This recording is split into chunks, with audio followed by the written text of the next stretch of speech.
nos acompañan Luis Larpín, el colectivo de la Asamblea por el Foro contra la Impunidad y la Justicia, sí, sí. Y Lucila Pujol, que es la secretaria de Derechos Humanos de la provincia de Santa Fe.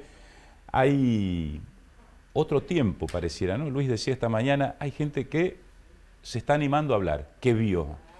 ¿Qué vio, Luis? Sí, en los últimos años, trabajadores rurales y vecinos o pobladores de la zona.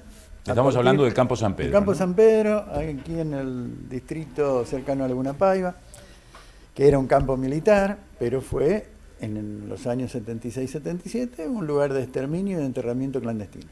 Ocultaron allí las personas que habían matado y fueron encontradas casi 40 años después.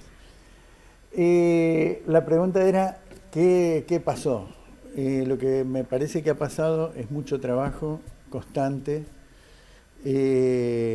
las caravanas que hemos hecho a la zona, los actos que se hacen anualmente en Laguna Paiva, todo eso ha demostrado de que hay gente que sigue buscando la verdad y la justicia, y que a su vez la justicia está actuando porque se hicieron ya varias campañas de exploración conducidas por el equipo argentino de antropología forense, que en el año 2010 encontraron efectivamente los cuerpos de 8 militantes asesinados y que luego se han continuado. Entonces eso de alguna manera ha favorecido esta posibilidad de que gente que no tenía que ver, no tuvo responsabilidad alguna en esas cuestiones, pero que sí observó algo, lo pueda transmitir y se comprometa a hacerlo en sede judicial. O sea, estos testimonios han sido hechos ante la Justicia Federal de Santa Fe. ¿Y la provincia acompañó, Lucila? Sí. Sobre todo a estos denunciantes, ¿no? Porque con esto que apuntaba Guillermo, ¿no? Estas vandalizaciones de los sitios en donde están señalizados. Sí, somos denunciantes junto al Foro contra la Impunidad y por la Justicia. La Secretaría de Derechos Humanos de la provincia es denunciante en nuestro carácter de funcionario público, que tenemos obligación de denunciar, y en nuestro caso, que somos además militantes por los derechos humanos de muchísimos años, y como yo digo, circunstancialmente estamos en este lugar, tratamos de aportar a el trabajo que vienen haciendo ya los organismos de derechos humanos desde hace tantos años. En el año pasado fuimos juntos con la Secretaría de Derechos Humanos de la Nación. En junio del año pasado vino Horacio Pietragala, el secretario de Derechos Humanos de la Nación, y estuvimos en el Campo San Pedro junto con el EAF, con Juan Nobile, el antropólogo, junto con Hugo, Luis, otros integrantes del foro, para hacer como una exploración del lugar. Vino Juan Nobile y también estuvo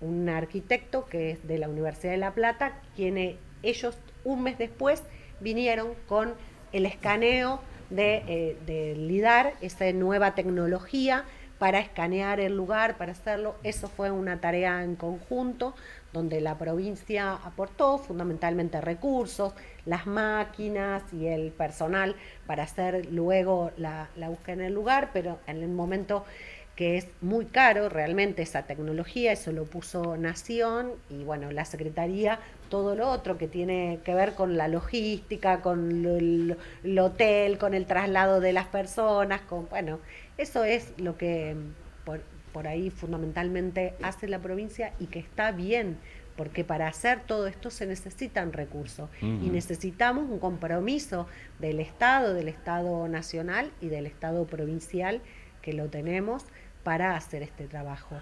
Luego de eso vino la campaña propiamente, o sea, luego de este escaneo, de este trabajo, los antropólogos se fueron, estudiaron el lugar y determinaron unos puntos donde había depresiones u ondulaciones en el terreno, con la posibilidad de que hubiera habido remoción y que hubiera posibles enterramientos. Para eso hubo una campaña, está prevista 3, al menos por ahora están previstas 3 campañas, campañas, como le llaman los antropólogos, ¿no? Sí. Se hizo una, no dio el resultado esperado, sí hubo mucho trabajo, pero bueno, no se encontró, al menos por ahora, otra fosa. Hay que seguir trabajando y comparto, lo veníamos conversando ya antes con Luis, porque venimos, digo, hace mucho planteando esto.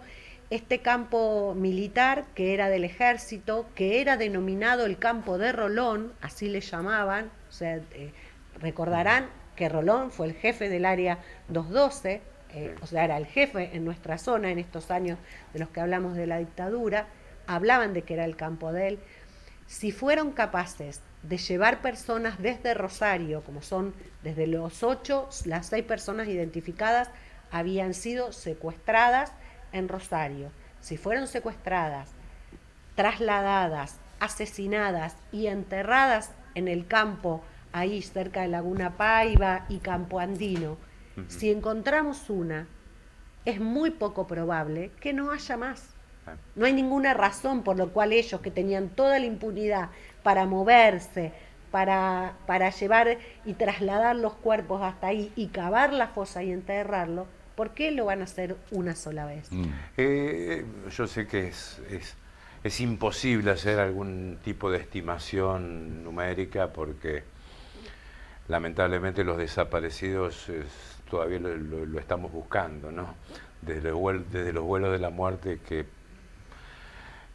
significó simbólicamente la desaparición de mucha gente, ¿no? Pero bueno, he leído que testimonios que aseguran que hubo fusilamientos grupales, ¿es así?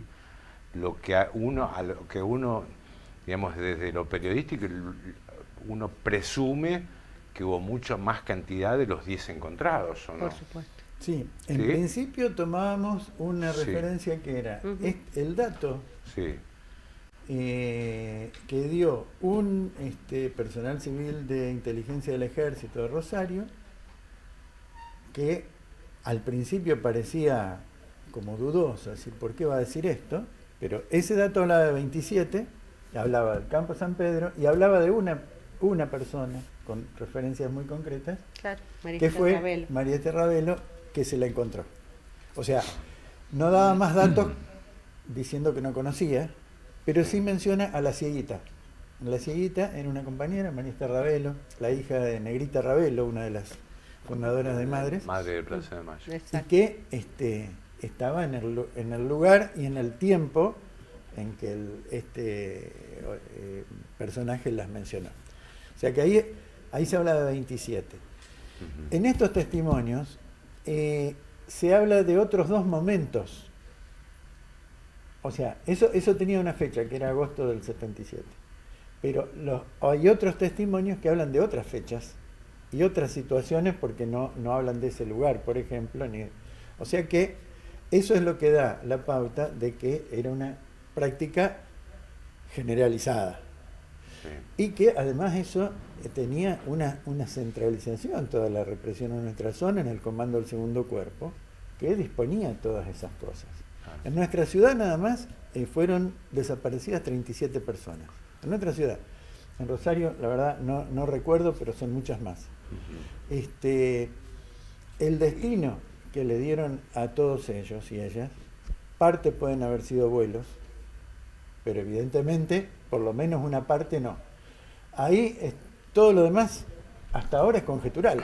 O sea, no se pueden, sin esos datos no podemos decir. Sí, pero al menos estamos hablando de 19 que nos estarían faltando, de los que dijo Constanzo, y lo que él dice de nosotros acá en la ciudad. Tenemos algunos hechos colectivos, como fue todo el grupo de la Plaza de las Banderas, que no sabemos dónde están, todo el grupo de los militantes de la UES, digo por pensar en grupos que hubiera podido hacer un traslado conjunto, masivo, ¿no? En una fosa.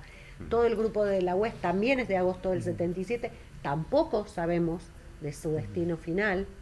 Entonces son grupos importantes que es necesario que los encontremos. ¿Y el Ceibal qué papel jugó ahí? No, es una referencia en el terreno. Se imaginan que un campo es un monte, digamos, de más de 1000 hectáreas, la gente del lugar referencia cosas, así como nosotros podemos referenciar una esquina, un semáforo, una farmacia. Nosotros en particular hacemos 10 metros y nos perdemos en ese campo, te puedo asegurar. Sí. Pero la gente acostumbrada al lugar, a trabajar en eso, es decir, tenía esas referencias. Y dentro de toda la investigación, que no son únicamente los testimonios, sino muchas otras cosas más, se cuenta, por ejemplo, con imágenes aéreas de años cercanos al 76-77, que muestran una distribución de la vegetación mucho más clara. O sea, había menos vegetación. Entonces, no era monte todavía. La orientación hacia un ceibal, marcada en tal lugar y encontrada hoy en el terreno, en ceibos viejos, añejos, pero que además se ve que en aquella época no era, digamos, era un punto muy claro de referencia, como hoy a lo mejor ya perdió. Todo ese conjunto de cosas es la que se engarza en todo el proceso de investigación. Está bien. Tengo entendido que si era un campo militar, era también utilizado para la instrucción militar de los soldados. Sí, eso iba a era de señalar. ejercicios militares, ¿no?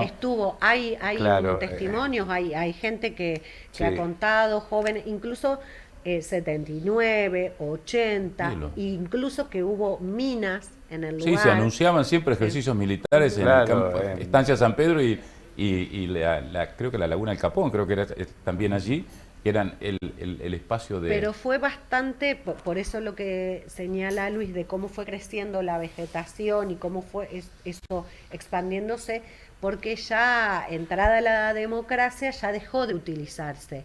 No solamente cuando dejó de haber servicio militar obligatorio, ya antes ya no se usaba como campo de entrenamiento.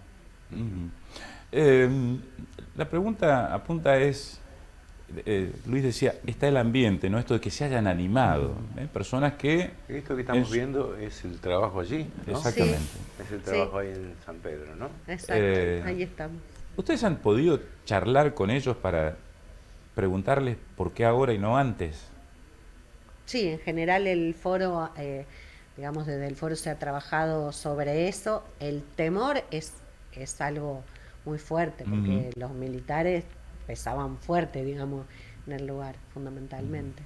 Sí, por eso que nosotros insistimos en que no tienen que volver bajo ningún concepto, porque esa presencia, la sola presencia, influye temor. Ahora, la otra cuestión de por qué recién, no son personas que estén hoy viviendo ahí, por ejemplo, primero. Nos ha pasado en muchos juicios, en la investigación de muchos juicios, que muchas personas, testigos cercanos, digamos, familiares o compañeros de militancia, gente con compromiso, piensa que lo que sabe es insignificante, que no, ¿para qué va a servir esto? Muchas veces nos ha pasado eso. Y hablando, aparecen elementos, aparecen cosas, aparecen detalles que sí son detalles, pero que cierran por ahí un círculo de otras cosas. Y en esto yo creo que no es que hubo una actitud de esconderse o de ocultarse, sino directamente de no sentirse parte. Bueno, a partir de vínculos con gente del lugar, justamente también, porque se va creando todo esto, se pudieron hacer esos contactos, se pudo charlar, o sea, explicarle de qué se trata, explicarle hasta el fondo, digamos. Hay familias que hace 40 años le secuestraron a su hijo, un joven, lo mataron, lo enterraron y no saben dónde está. Y por ahí usted puede llegar a haber visto algo, haber percibido alguna cuestión que nos ayude. Bueno, gracias por haber venido, gracias por la visita. Gracias a ustedes.